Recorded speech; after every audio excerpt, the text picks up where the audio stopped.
Mis amados hermanos, estamos una vez más juntos en este día miércoles para compartir, para estudiar de la palabra del Señor, para reflexionar en torno a ella y a lo que nosotros necesitamos, entender mejor las Sagradas Escrituras para así orientar nuestra vida de la mejor manera. Así que les invito a orar al Señor para que Él pueda dirigir nuestro pensamiento y nuestro corazón en el estudio de su palabra.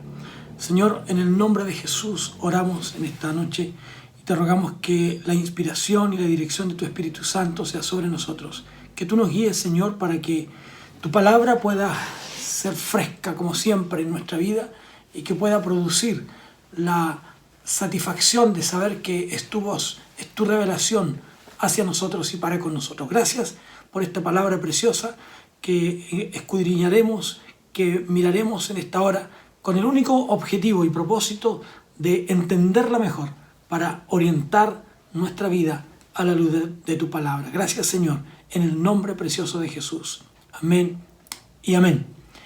Amados, estamos hoy día frente a este capítulo 17 del Evangelio de Mateo, que vamos a mirar a la luz de las Sagradas Escrituras y que vamos a encontrar en ella esta bendición para nosotros que nos ayudará a comprender mejor el mensaje de Dios en nuestro corazón. Desde esa perspectiva, entonces, vamos a mirar estos textos y a buscar para nosotros el consejo de la palabra de Dios. Fíjese usted que el capítulo 17 nos ingresa a lo que es este significado de la transfiguración de Jesús. Y claro, la transfiguración de Jesús es una clarísima demostración, una clara demostración de la gloria del Hijo de Dios, de una clara demostración, yo diría única, maravillosa y gloriosa para quienes participaron de lo que es la gloria del Hijo de Dios. Sucede en un monte muy alto y tal vez fue la experiencia cumbre del ministerio terrenal de Jesús. Hemos dicho que el tiempo hacia la cruz es muy breve ya y por lo tanto hay que enseñarle a los discípulos las últimas cosas, los últimos acontecimientos, de tal manera que ellos puedan vivirlos, sentirlos, experimentarlos y aprenderlos. ¿Para qué? Para que puedan continuarlo en lo que viene más adelante para con los demás. Ese es el objetivo, ese es el propósito de estos últimos meses antes de la crucifixión. Así es que es una experiencia extraordinaria, cumbre, maravillosa, ¿no? Y vamos a considerar entonces algunos asuntos relacionados con este evento, con esta situación, con esta ocasión. Primero, el texto 1 dice 6 días después. 6 días después.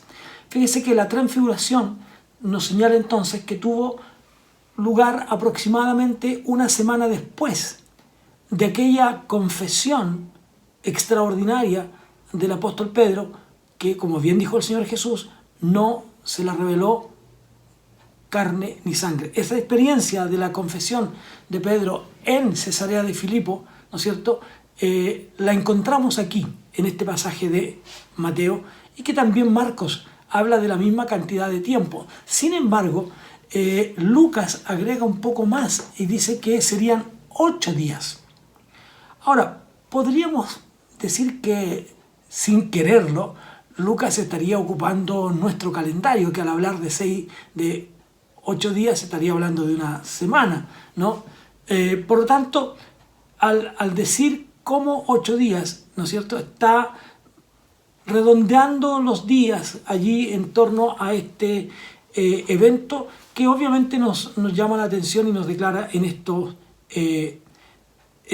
días 6 para Mateo y Marcos, 8 para Lucas.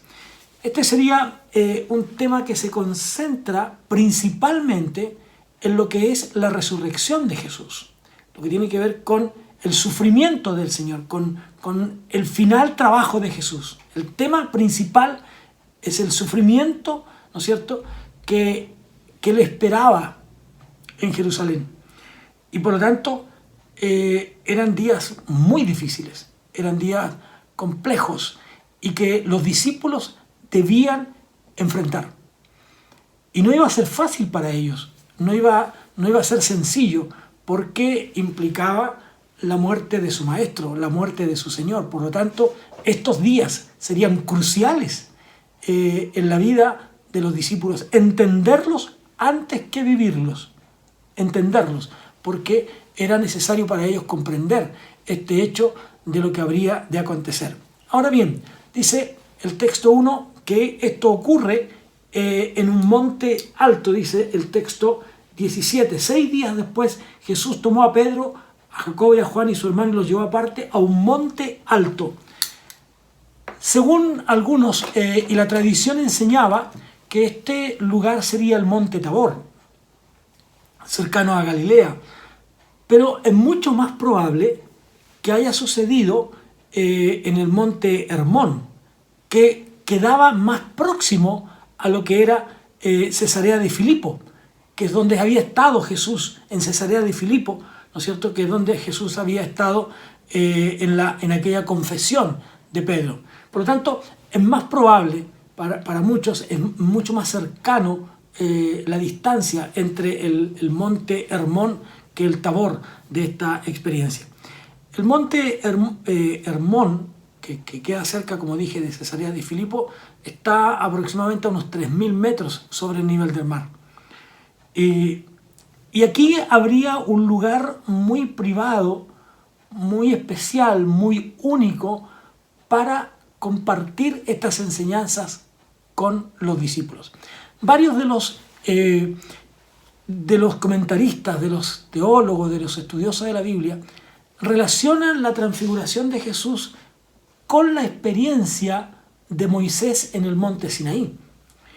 Y claro, Moisés llevó consigo también a 3 de sus más allegados, a 3 de sus más cercanos, ¿no es cierto?, a este encuentro con Dios.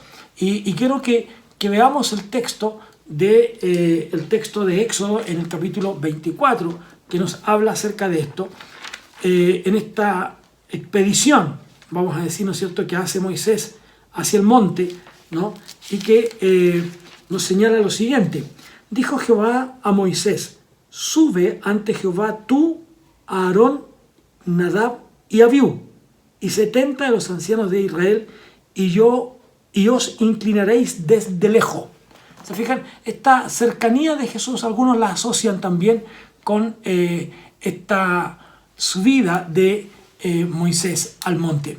Ahora bien, pero hay una gran diferencia que tenemos que notar aquí. Y en aquella oportunidad, claro, Moisés también vio la gloria de Jehová y el rostro de Moisés brilló, ¿no es cierto?, brillaba, tenía un destello. Pero cuidado, el rostro de Jesús, que también brilla, que también tiene un resplandor especial, no es producto de una gloria prestada como la de Moisés. Moisés brilla por la gloria de Dios que está en él.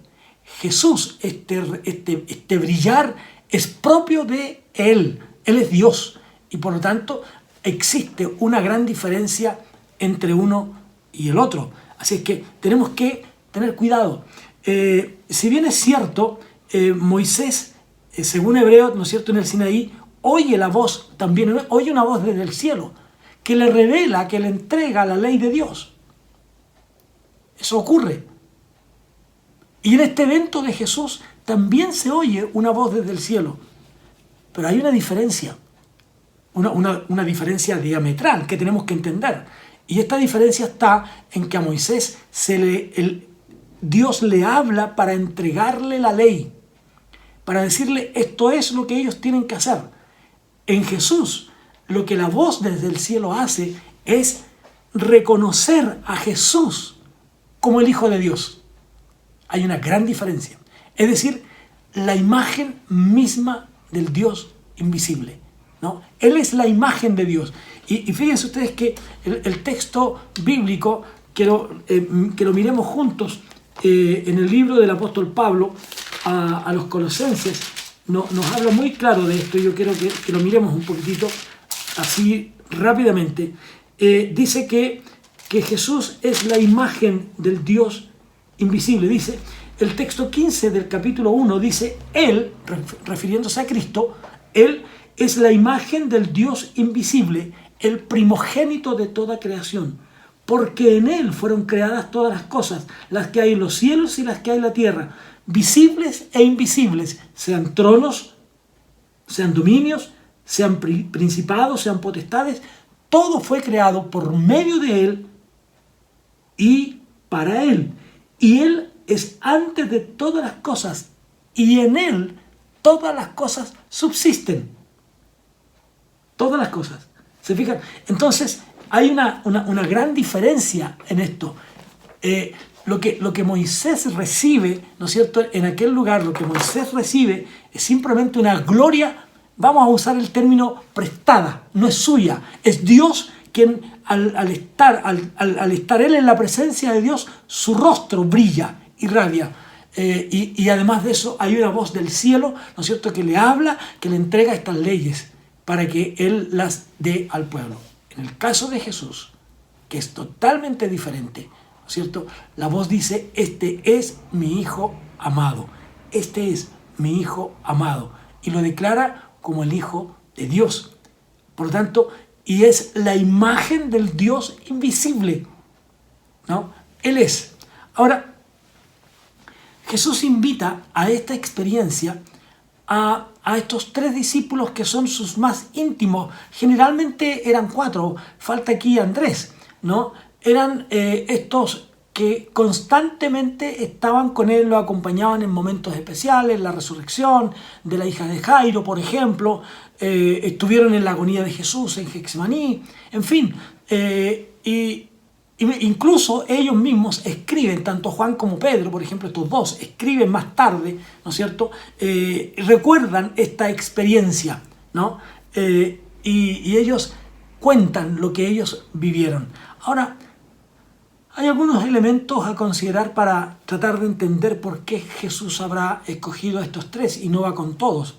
Primero, era tal vez los que estaban, al estar más cerca de Jesús, eran los que estaban más dispuestos a aprender, los que estaban más dispuestos a aprender y por lo tanto estaban también más aptos, más capacitados en su mente y en su espíritu para aprender. En segundo lugar, puede ser también que de estos 12 eran como los principales líderes, ¿no? Pedro, aquel impetuoso que está al frente, que va preguntando, que va hablando. Juan, que está generalmente muy cerca de Jesús, etc. Jacobo, que después se constituye, ¿no es cierto?, en alguien importante en el quehacer de la iglesia. En fin, y además de eso, ¿por qué no una tercera opción? Sería simplemente porque eran los que más necesitaban.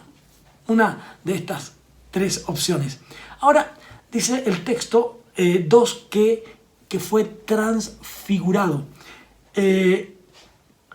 Lucas agrega, y yo quisiera leer el texto de Lucas, porque nos dice que Jesús subió al monte con el propósito de orar. Dice, y entre tanto que oraba, ¿no?, aconteció como 8 días después de estas palabras que tomó a Pedro, a Juan y a Jacobo y subió al monte a orar. Eso es lo que nos dice el texto en relación a Lucas. Lucas lo plantea como la opción. Jesús va con ellos para orar, para dedicar este tiempo, como muchas veces, a la oración. Y ese es su propósito. Y por lo tanto, mientras Él oraba, mientras Él realizaba este acto de oración, ¿no es cierto?, se produce este evento maravilloso. Jesús es transfigurado. Lucas dice lo siguiente, yo quisiera leer Lucas, dice, y entre tanto que oraba, le aparecieron, la apariencia de su rostro se hizo otra, y su vestido blanco resplandeciente. La apariencia de su rostro se hizo otra. Y acá en el texto de Mateo dice, y se transfiguró delante de ellos, y resplandeció su rostro como el sol, y sus vestidos se hicieron blancos como la luz. ¿Ya? Se hicieron blancos como la luz. Entonces, mientras oraba delante de estos compañeros, ¿no?, de estas personas con las cuales Jesús estaba, su rostro resplandece mientras él hablaba con el Padre. Hermanos, esto es muy significativo también para la iglesia de hoy. Esto es muy significativo para nosotros. Porque cuando nosotros estamos en la presencia del Señor, si bien es cierto pudiera ser que nuestro rostro no resplandezca y que nadie más se percate de aquello, pero la experiencia nuestra, lo que vivimos en la presencia del Señor, nadie puede negarnos que al estar en la presencia del Señor sentimos profundamente la gloria de Dios sobre nosotros. Sentimos la presencia del Señor y eso produce que nuestra oración se torne una experiencia grata, una experiencia armoniosa, una experiencia de alegría, una experiencia de llanto, una experiencia de regocijo de estar en la presencia del Señor. Entonces, diríamos más bien, ¿no es cierto?, usando el término, diríamos, del griego, sería una metamorfosis. El Señor cambió, mudó su rostro delante de ellos, ¿no? Transformado, en vez de transfigurar, porque transfigurar pudiera tener otro sentido. Es este hecho extraordinario. Este término entonces nos habla de esta esencia en contraste con la apariencia exterior. Lo exterior no se compara cuando estamos en la presencia del Señor. ¿Cuántas veces? Y sin el afán de espiritualizar las cosas, pero ¿cuántas veces en su vida cuando usted está en la presencia del Señor, con cuánta frecuencia, diría yo, su vida es transformada cuando habla con el Padre? ¿Cuántas veces usted siente la gloria de Dios sobre su vida? Y eso, producto de esa experiencia de acercamiento, de estar tan cerca de Dios, que podemos sentir que el tiempo no transcurre y que aunque podamos llevar 10, 15, 20, 30 o 40 o más minutos en la presencia del Señor y nuestro corazón comienza a sentir y el Espíritu Santo nos va guiando para orar, para pedir como conviene, en ese momento sentimos en nosotros sin duda la gloria de Dios. Eso es lo que pasa aquí.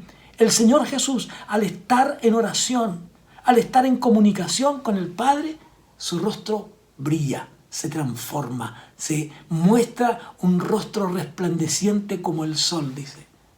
Qué maravilloso, hermanos, qué maravillosa experiencia. Pero además de eso, para confirmar, ¿no es cierto?, para confirmar esta experiencia el ministerio de Jesús, nos dice el texto, los textos 3 y 4, ¿no?, dicen lo siguiente: y aquí les aparecieron Moisés y Elías hablando con él.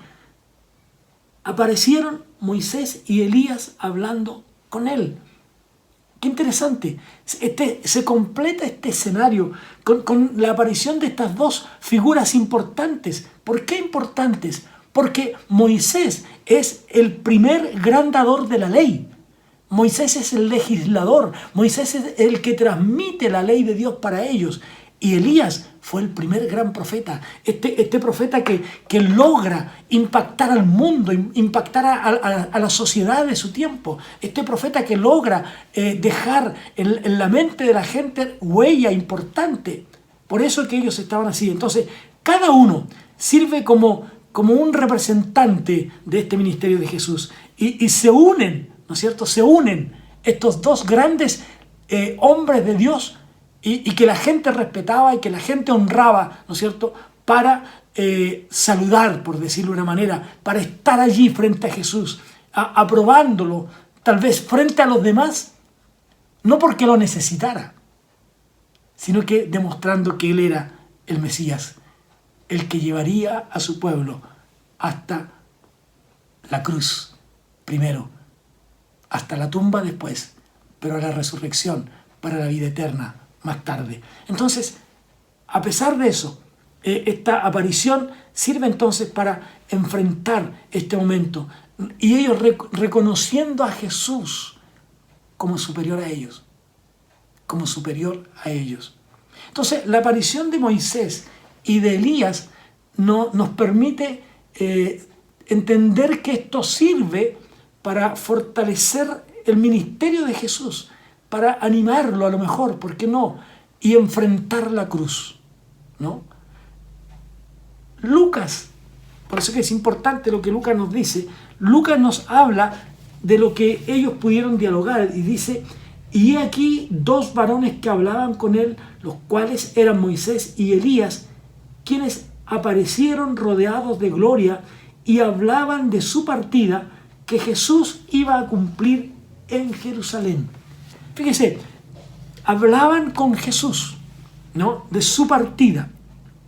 Hablaban de la cruz, hablaban de su muerte en la cruz, hablaban del sacrificio de Jesús en la cruz, hablaban de la resurrección, pero hablaban también del retorno de Jesús al Padre, hablaban del retorno del Hijo de Dios a la presencia del Señor, ¿no? Así es que era especial esto, pero la presencia de estos discípulos allí con él, ¿no?, indica que para ellos este hecho tendría sin duda un significado especial, ¿no? Claro, Lucas dice que mientras Jesús hablaba con ellos, los discípulos dormían. Ahora, en el versículo 4 de este capítulo 17, Mateo dice lo siguiente: entonces Pedro dijo a Jesús: Señor, bueno es para nosotros que estemos aquí. Si quieres, hagamos aquí 3 enramadas, una para ti, otra para Moisés y otra para Elías. En medio de este momento somnoliento, diríamos, ¿no es cierto?, este despertarse, cuando uno se despierta como medio perdido, ¿no es cierto?, en medio de esto y un poco perdidos con esto de la gloria que cubría el monte, sin saber lo que estaba pasando, yo diría Pedro sin entender lo que estaba diciendo, como era su costumbre, impulsivamente ofrece a Jesús construir 3 enramadas.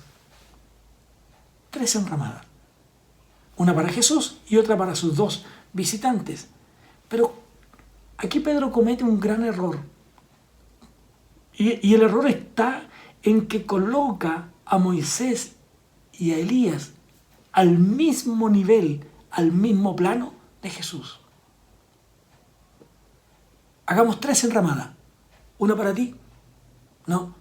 Y claro, parece que la intención de Pedro más bien va dirigida, como no está pensando, como está simplemente hablando y todavía medio impactado. Ellos dormían, dice Lucas, como él estaba todavía impactado por lo que estaba viendo, dice: Señor, ¿no será posible que permanezcamos en este lugar?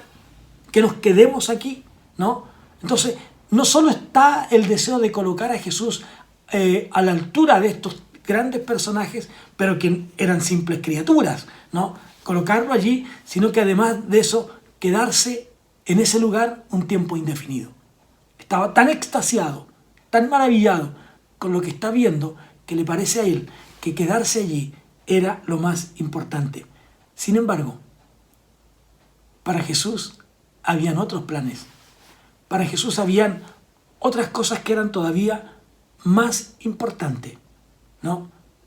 Y era la experiencia de buscar al perdido, rescatar al hombre de su pecado. Eso Pedro lo había olvidado. Pedro olvida que el propósito de Jesús, por eso que dije delante, que aún quedaban lecciones que enseñarles, aún quedaban enseñanzas que compartir con ellos. Pedro olvida que el propósito de Jesús de venir al mundo tiene que ver necesaria y exclusivamente con la búsqueda del perdido, como el mismo Jesús lo dijo: yo he venido a buscar y a salvar lo que se había perdido. Entonces, aquí Pedro olvida este propósito de Dios, olvida este objetivo de Dios, ¿no?, de buscar al perdido, y por lo tanto él quiere quedarse, seguir gozando de estas hermosas experiencias, pero se olvida de los que están en el valle, de los que están en otro lugar. Cuando aún Pedro no terminaba su oferta, este ofrecimiento de construir estas 3 enramadas, ¿no es cierto?, es interrumpido. Una nube brillante desde el cielo, ¿no?, que simplemente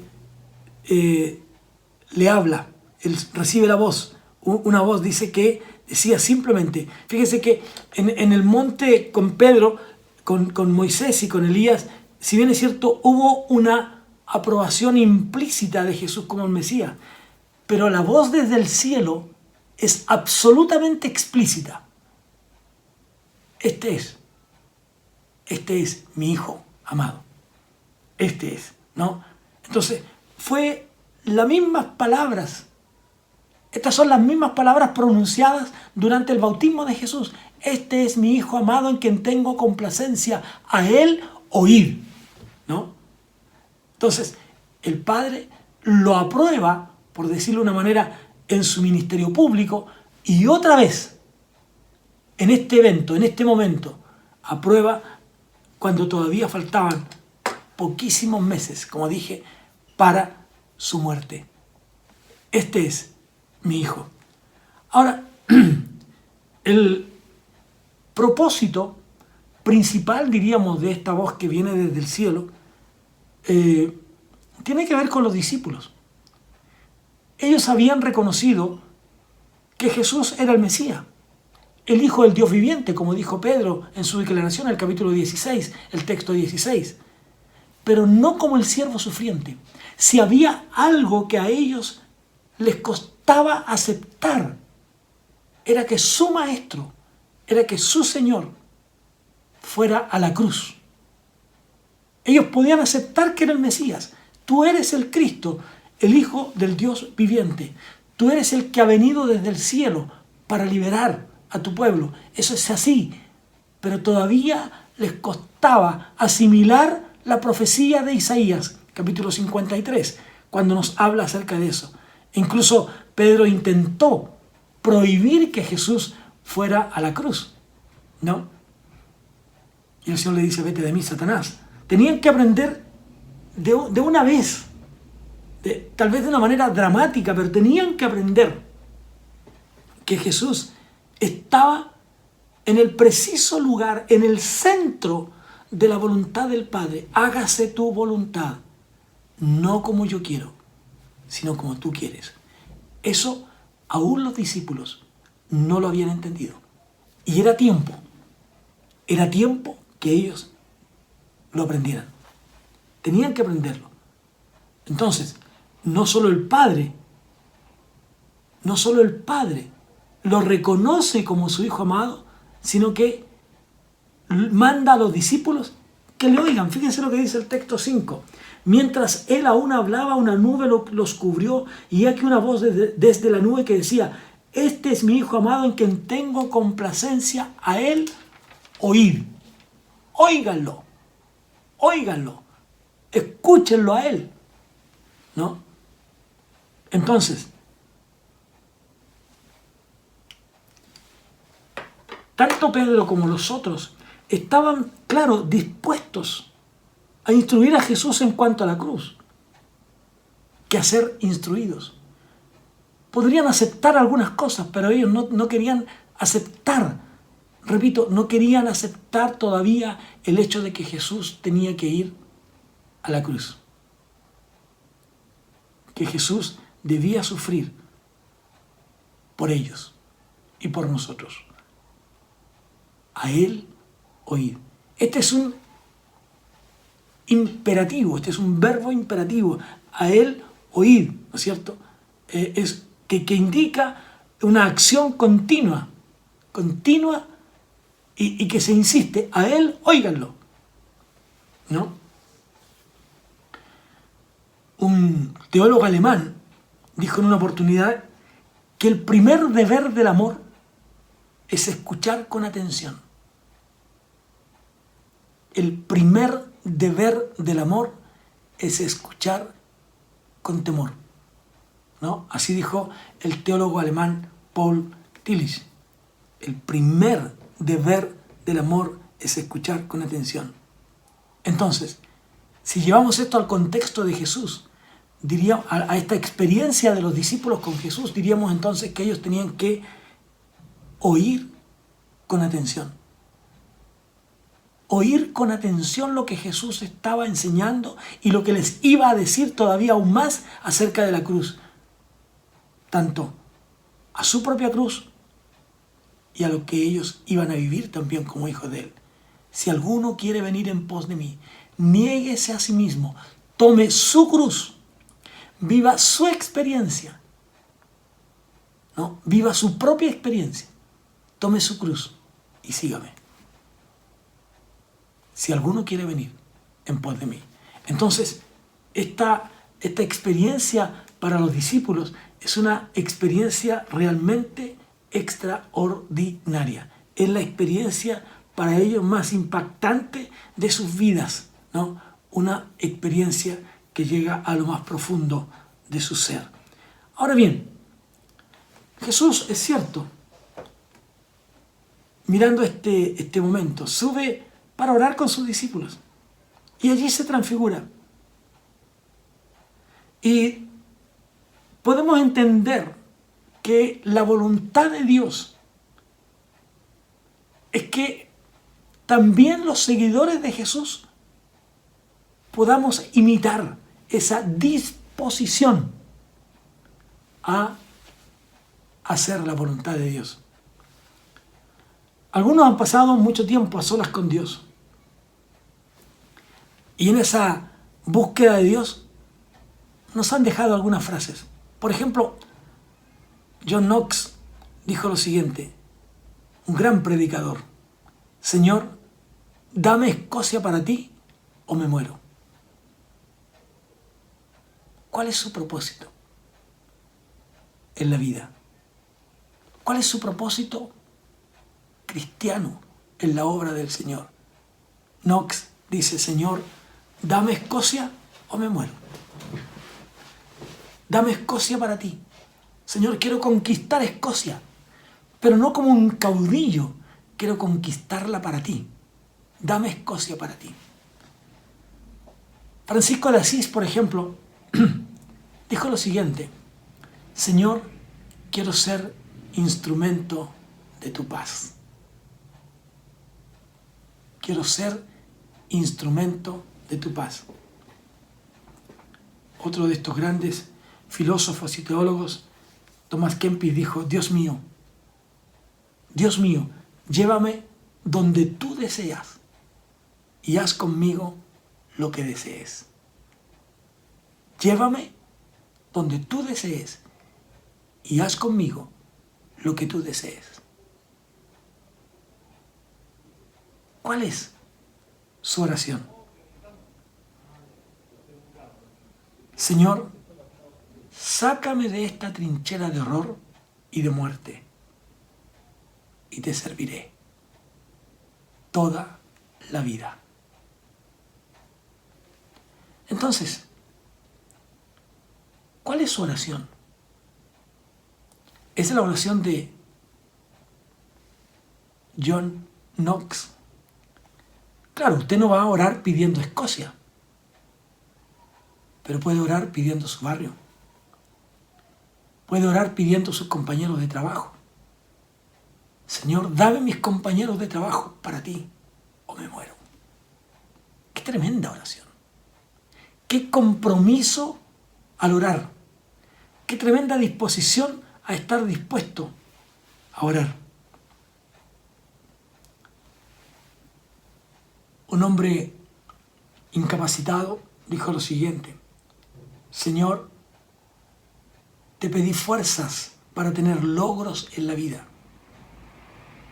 y permitiste que sufra debilidades para que aprenda a obedecerte.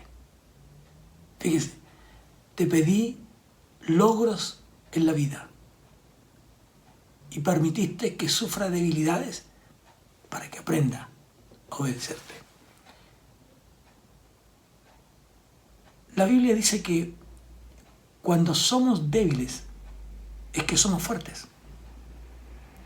¿Cómo es eso? Cuando nosotros reconocemos nuestra debilidad, entonces Dios comienza a operar a través de nosotros. Y somos fuertes no por nuestras capacidades, no por nuestro poder, sino por el poder perfecto de nuestro Dios. Ese poder que se perfecciona en la alabanza. Versículo 7. Levantaos, y no temáis. Eso dice el texto 7, ¿no? Dice, entonces Jesús se acercó y los tocó y dijo, levantaos y no temáis. Estos acontecimientos dejaron a los discípulos temblorosos. Estaban con temor. Y claro, cada vez que nosotros estamos en la presencia de Dios, sentimos temor.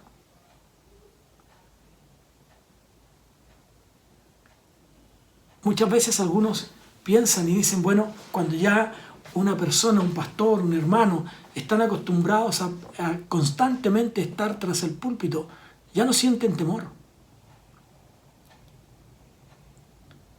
Pero un predicador dijo lo siguiente, el día que deje de sentir que mis piernas no tiemblan, cuando subo a entregar el mensaje del Señor, entonces fracasé.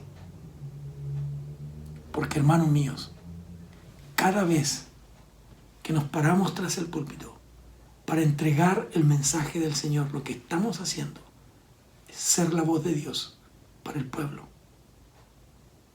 El sumo sacerdote, cuando entraba al lugar santísimo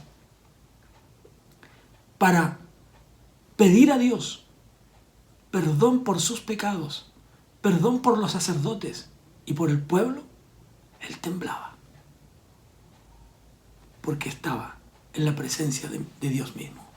Hoy día, cuando el velo del templo se rasgó desde arriba abajo y se abrió para nosotros, hoy día cuando usted y yo podemos entrar libremente a la presencia de Dios, si usted no tiembla cuando entra al altar de Dios, es que algo está pasando en su vida. Cada vez que nos adentramos en la palabra de Dios, cada vez que doblamos nuestras rodillas para orar, debe producir en nosotros no miedo, sino el respeto, el estar en el lugar santo, entrar en la presencia misma de Dios para hablar con Dios. Entonces, este mandato de Jesús de levantaos, ¿no? Hay una acción inmediata. ¿No? Hay una acción inmediata, pero además luego viene otro que dice, no tengan miedo. No tengan miedo. Si pudiéramos arreglar un poco esta frase, diríamos, párense inmediatamente y no tengan miedo. ¿No? Párense, ya, es tiempo, de pie, levantaos. Ahora ya, y no tengan miedo. Qué bendición es vivir una experiencia como aquella. Texto 8 dice, para nosotros hoy día, y alzando ellos los ojos, a nadie vieron, sino a Jesús solo. Ya estas dos figuras de Moisés y Elías habían desaparecido de ellos. Ya no estaban allí. Pero la presencia de Dios en Jesús llenaba todo el horizonte y fueron cautivados. Esto cautivó su atención, ¿no? Ellos se dieron cuenta que estaban de manera gráfico frente al Hijo de Dios, que Jesús era el cumplimiento final de la ley y los profetas. En Él se resume toda la ley y los profetas. Ellos estaban allí, frente a Jesús. La ley puede definir el pecado.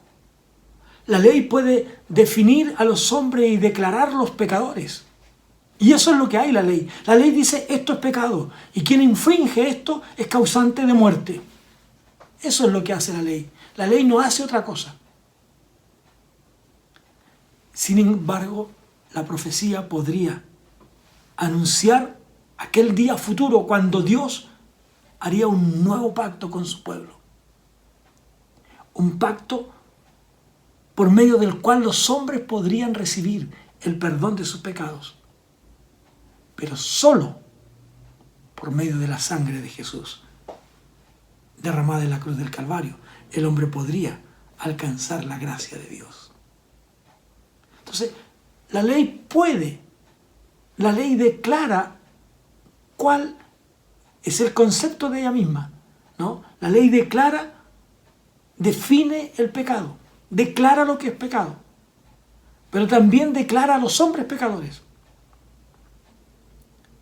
Sin embargo, la profecía del nuevo pacto nos anuncia que por la gracia de Dios y por nuestra fe en Jesucristo y su sacrificio, somos salvos. Entonces es distinto. Los otros simplemente eran mensajeros de Dios.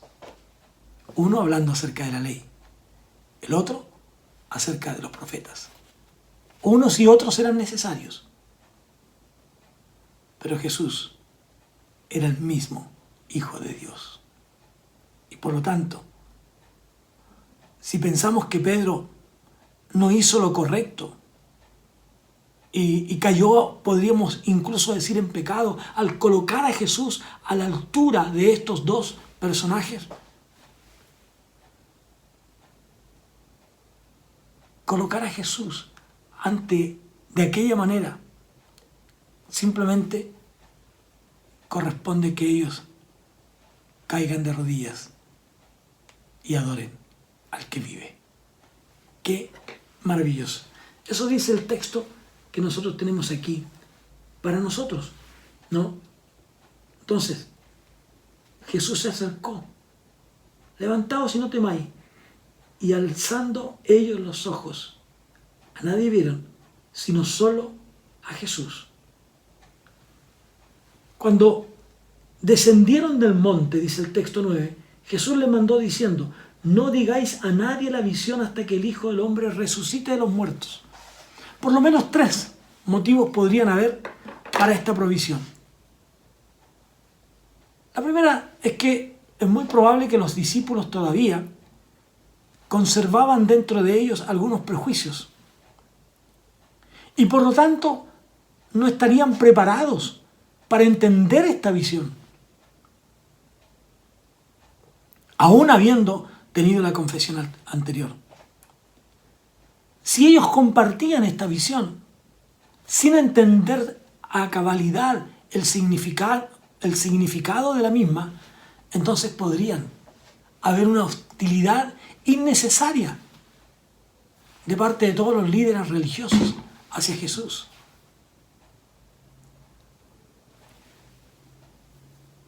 Y tal vez una de las cosas importantes es que ellos pensarían que Jesús sería el libertador político militar.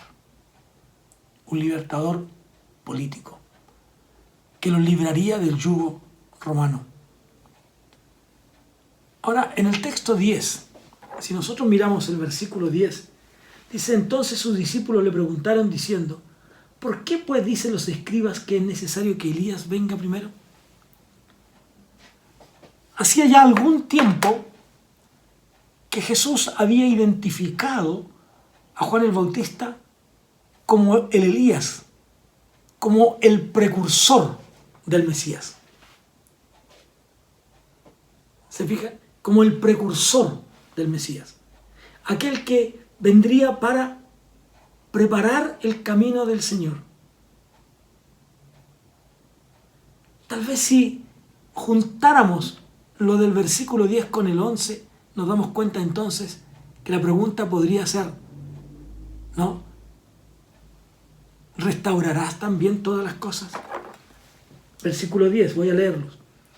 Entonces sus discípulos le preguntaron diciendo: ¿por qué pues dicen los escribas que es necesario que Elías venga primero? ¿No? ¿Y restaurarás todas las cosas? ¿Volverá todo a ser como antes? ¿Se fijan? Aquí hay un pensamiento humano o político. Es decir, ¿Israel volverá a ser libre? ¿Israel volverá a alcanzar la libertad tan ansiada? ¿Volveremos a vivir en libertad? ¿Seremos una nación libre? ¿Podremos tener eso?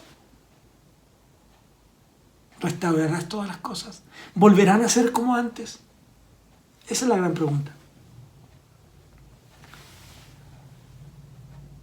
Y claro, lo que Jesús venía a hacer era distinto. Porque a Elías no escucharon, a Elías no obedecieron, aunque venía a ayudarlos para prepararlos para el camino del Señor.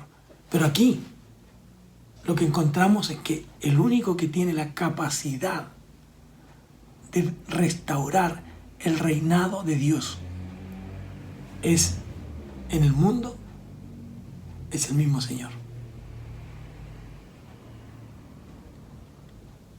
El reino de los cielos se ha acercado. Pero ese reino de los cielos que se ha acercado no es un reino político. No es un reino terrenal, sino que es el reino de los cielos. Hágase como allá en los cielos. Que te adoremos como allá. Que tú actúes en nuestra vida y que gobiernes nuestra vida como allá. El reino de los cielos. Que viene para ser instaurado en nosotros y para mostrarnos entonces que ahora somos hijos del Rey de Reyes y del Señor de Señores, el reino de los cielos.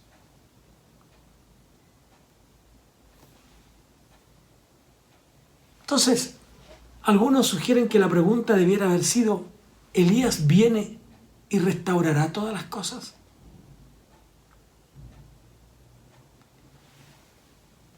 Esto era lo que los escribas habían anunciado. Esto era lo que se había dicho por mucho tiempo. Pero en realidad era lo que el Señor estaba anunciando. Vuelvo otra vez a decir, el reino de los cielos se ha acercado. Pero hágase aquí, Padre nuestro, hágase aquí como en el cielo. En el cielo los que están te adoran. En el cielo los que están te reconocen como Dios. En el cielo los que están se postran delante de tu presencia. En el cielo los que están te creen.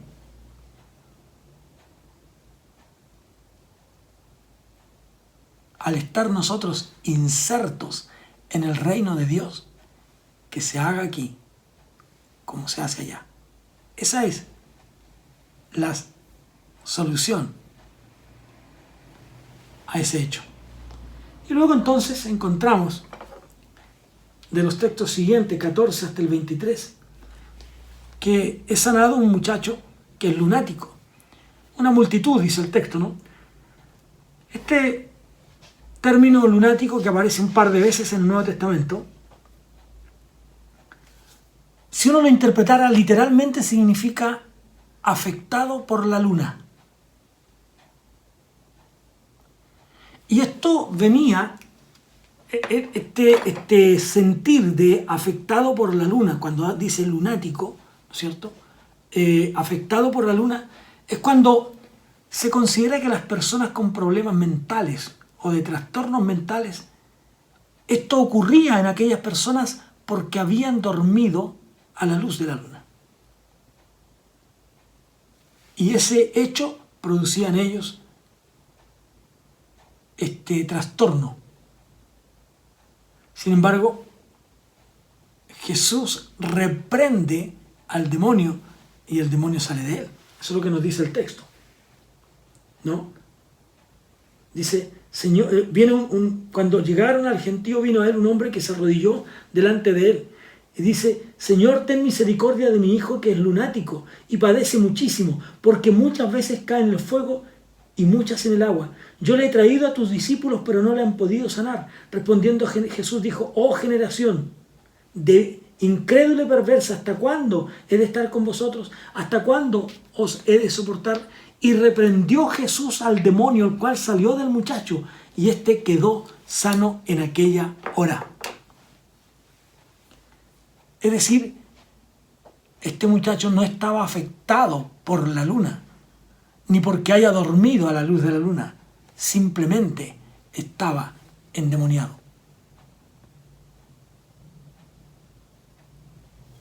Marcos agrega que gravemente cae en el fuego. Un espíritu inmundo se apodera de él, dice Marcos, ¿no? En los versículos 17 al 18 del capítulo 9 de Marcos, que nos aclara un poquitito más esto, ¿no? Marcos capítulo 9, versículo 18, dice: el cual donde quiera que le toma, le sacude, echa espumarajos y cruje los dientes, y se va secando. Y dije a tus discípulos que lo echasen fuera y no pudieron. Y respondiendo les dijo: oh generación incrédula, ¿hasta cuándo? ¿No? Y se lo trajeron. Y cuando el espíritu vio a Jesús, el espíritu sacudió con violencia al muchacho, quien cayendo en tierra se revolcaba, echando espumarajos. Jesús preguntó al padre: ¿cuánto tiempo hace que le sucede esto? Y él dijo: desde niño. Y muchas veces le echan el fuego y en el agua para matarle. Pero si puedes hacer algo, ten misericordia de nosotros y ayúdanos. Jesús le dijo: si puedes creer, al que cree, todo le es posible. Entonces, y cuando Jesús vio que la multitud se agolpaba, reprendió al espíritu inmundo diciéndole: espíritu mudo y sordo, yo te mando, sal de él y no entres más en él. Entonces no estaba lunático, estaba poseído. Fíjense que aquí hay dos términos que Jesús usa para referirse a esta gente. Dice primero, generación incrédula, es decir, generación carente de fe. Pero carente porque no quieren creer. ¿No? Es esta carencia a ese pueblo judío que, a pesar de ver todo lo que estaba ocurriendo, de ver la vida de Jesús y los milagros que habían pasado, ya habían pasado más de 2 años.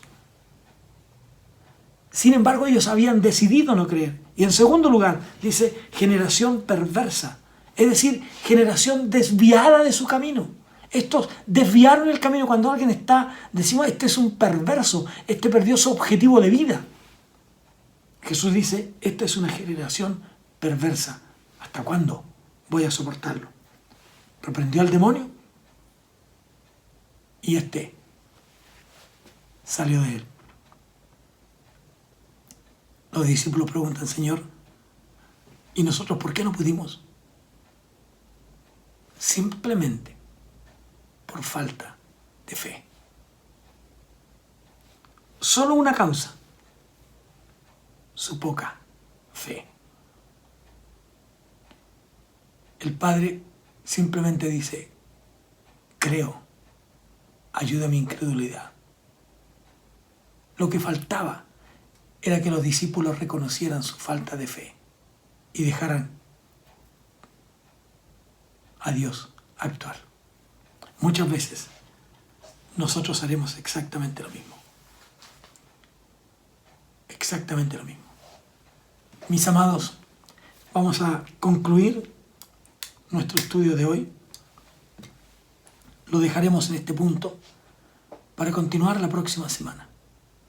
Simplemente decirles, no olviden que la presencia de Dios en nuestras vidas es real. Es real. Y oremos a Dios para que Él aumente nuestra fe. Padre amado, en el nombre de Jesús, queremos orar a ti, mi Dios, pidiendo para cada uno de nosotros que tú aumentes nuestra fe, que creamos no solo en ti como el Dios que nos puede salvar, sino que creamos en ti como el Dios que obra milagros, aún en este tiempo. Ayúdanos a ser la iglesia que tú quieres. Bendícenos en lo que resta de esta semana y que tu gloria se manifieste en cada uno de nosotros. A ti la honra y la gloria, en el nombre de Jesús. Amén y amén. Que Dios les bendiga. Ha sido un grato placer estar con ustedes una vez más en este día miércoles. Y les espero el próximo miércoles a las 20 horas para compartir juntos la palabra del Señor. Que la gracia de Dios sea con todos ustedes. Un gran abrazo. Bendiciones.